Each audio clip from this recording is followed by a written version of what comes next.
Hello, everyone. Welcome to another episode of Wednesdays with the Doc. I am your host, Dr. Daphne, and I am excited to be here with you all today. So, thank you for listening in and subscribing to the podcast.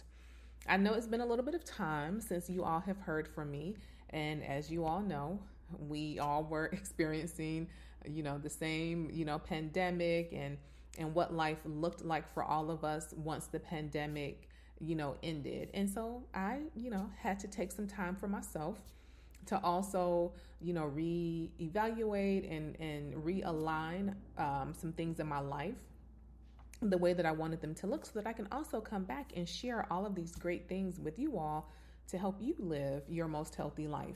And as we are coming, out of the pandemic, and we know that during the pandemic, we saw an increase in anxiety. We saw an increase in folks seeking services for mental health or mental illness.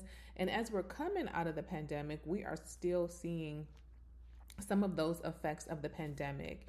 And so over the course of our time together and with upcoming episodes of the podcast, I am going to continue to share about mental health, to continue to share about keeping ourselves healthy on all levels. As you all know, I don't consider mental health to be outside of or separate from our physical health. I consider our spiritual health, physical health, emotional and mental health to all go hand in hand. And so I am going to, just share with all of us so that we can live our most healthy lives. And so I'm going to be giving some tips and some techniques and some, different activities for you all to try to engage with maintaining a healthy life on all levels.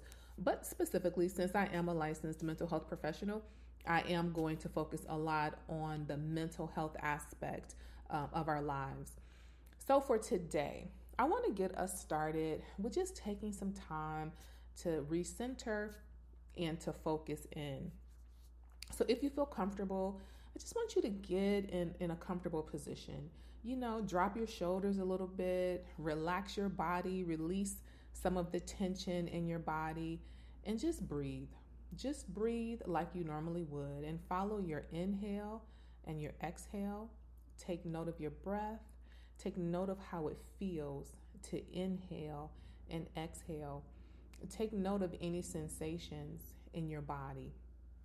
And I just want you to keep doing that for a minute or so. Just follow your breath. And I'm having us to pay attention to our breath because often we are walking around tense and tight and with our jaws and our mouth clenched, and we're not fully breathing. And breath is so important to our life. That flow of oxygen in and out and that flow of breath in and out is so important to our life and important for our bodies. So continue to just breathe like you normally would. And if you're in a place where you feel comfortable and where you can do this and you're not driving, I want you to gently and softly close your eyes. And with your eyes closed, I want you to inhale slowly and deeply through your nose. And now I want you to exhale slowly and deeply with your mouth opened. And let's do that one more time. Just breathe in slowly and deeply with your mouth closed through your nose. And now let's exhale slowly and deeply with your mouth open. And now just continue to breathe as you normally would.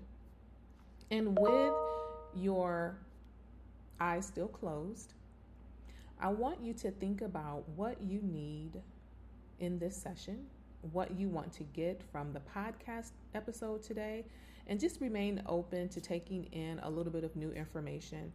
And if you are so inclined, do some journaling about any insights that came to you. So now let's softly and gently open our eyes. So you heard me mention early on in this episode that, we're coming out of the pandemic. We're all starting to get back to, some more consistent routines. And some of us have also made some changes during the pandemic about how we want to live our lives at this point. Some of us have decided to not go back to that overcommitting ourselves and running from activity to activity. A lot of us are now working from home, and we are working to develop a more healthy work-life balance. And so I want to just talk briefly about the pandemic and its impact on our mental health.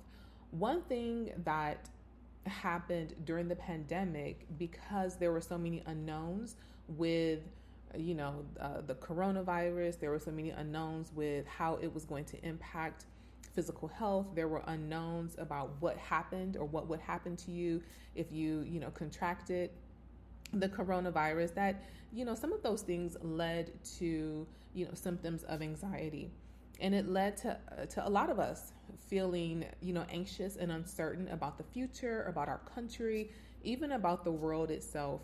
And those things, that unknown, that worry about the future, can lead to symptoms of anxiety, which we know that we saw an increase with. And also for our children, because school wasn't in session, and kids missed a lot of time in school gaining those socialization skills, being around friends, being able to go outside, that it also led to an increase in anxiety for our children and our teens.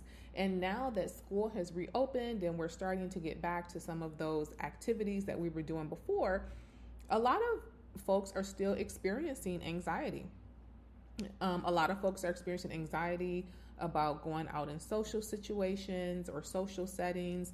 A lot of folks are experiencing anxiety about what's going to happen in the future, or even for our kids. I see a lot of adolescents and teens in session, and they are worried about their grades. They worry about getting into college. They worry about their health and all of the things that are happening in our country. And so there has been an increase in anxiety, an increase in symptoms of anxiety. And so I want to give just a few of the signs and symptoms of anxiety. And now some of these signs and symptoms may look similar to signs and symptoms of depression. So it's going to be very important for you to take a little bit of time to reflect and take some time for self-awareness and really think about what your baseline functioning is. And that is looking at, under, quote unquote, normal or traditional circumstances, how do you generally function? In the absence of any type of crisis or any type of outstanding stress, how do you typically function? And you want to really think about, how do you respond to a crisis situation? How do you respond when you are stressed? How do you respond when you have to go to a meeting? How do you respond when you have multiple things happening in a day? So you really want to understand what your baseline functioning is when we talk about some of these symptoms, so that you understand when your daily functioning is being impacted. And so some signs and symptoms of anxiety include excessive worrying. And this is worrying to the place where that is the only thing you're able to focus on. It's impacting your daily functioning. For some people, it may look like not being able to get out of bed, not being able to attend to, those activities of daily living like hygiene and going to work. It's worrying about something to the point where that is the only thing that's on your mind, and it's an impact on your daily functioning. Some other symptoms or signs include feeling restless, difficulty concentrating, and having panic attacks. And a panic attack looks different for each person, but it involves having difficulty breathing. For some people, they may get lightheaded. Some people may feel like they're having a heart attack. The breathing is very difficult and strained when they're having a panic attack. So you want to make sure, again, that you understand and know what your own baseline level of functioning is. Other symptoms or another sign includes avoiding social situations. I've seen this with clients that I'm working with in my practice. Now that, again, things have opened back up, I have some clients that feel, anxious and nervous about going into social situations. So you really want to understand what your functioning is, and understand if you are experiencing any of these signs or symptoms, how it's impacting your daily functioning. You also want to be able to identify what your sources of anxiety and stress are.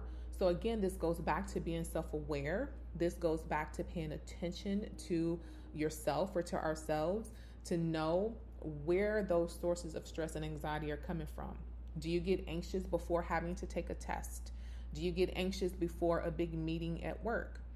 Do you feel panicked when you have to go into a social situation with people that you don't know very well?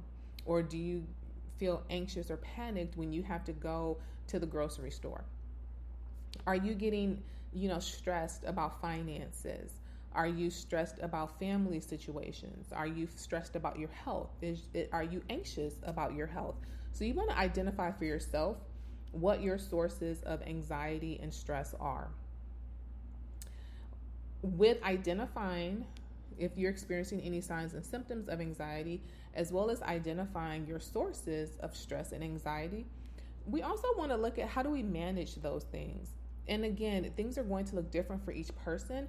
I'm going to provide a few coping strategies that I often use in session with clients that work with them or that have worked for some of the clients that I work with. One is the breathing technique. And we did that at the start of the session. It was a little bit of a mindful breathing technique, but you can do that same breathing technique on your own when you're starting to feel anxious. The one thing that you also want to be able to identify as we talk about the coping strategies is, what does anxiety look like for you? How do you know that you're anxious? Some people start to get hot. They start to get sweaty. They feel their body temperature increasing. Some people feel a tightness in their chest and they find it difficult to breathe. Some people start fidgeting. They can't sit still, or they're fidgeting with their hands, or they're picking at their skin. So you want to be able to identify, what does being anxious look like for you? And so again, breathing techniques are going to be a great way to help, slow down your breathing if your breathing is impacted or you feel like your breathing is labored. The breathing techniques are also a way to help you to recenter and bring you to a place of being able to calm down so that you can think about what the next step is you want to take. We did the breathing technique to start, and so that is one that you can use. And even with using that breathing technique, you can also do the breathing techniques on a 5 count. So you would inhale on a count of 5, and then you would exhale on a count of 5. And you can do a rotation of that 3 times to help you to recenter yourself. You can also reframe any negative thinking or any all or nothing thinking that may be also contributing to your anxiety. We all think so many different thoughts in a day.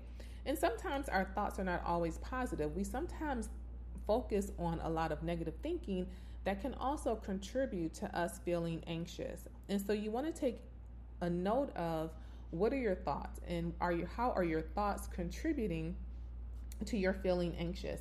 And so we want to reframe any negative thinking into thinking that is more helpful or more positive. And I say helpful because, we want to start using different language so that we are encouraging, ourselves. And we can reframe our thinking by using affirmations. Affirmations are nothing more than short, positive statements that help us to reframe our thinking into thinking that is more positive or thinking that is more helpful and healthy for us. These are short statements to help us to move our thinking and our mind in the direction of what the outcome is that we really want. In another episode, I will give some examples of affirmations, but for now, they're just, short statements. And you know what? I'll give you a bonus one. One affirmation that I use is, I am safe and all is well with me.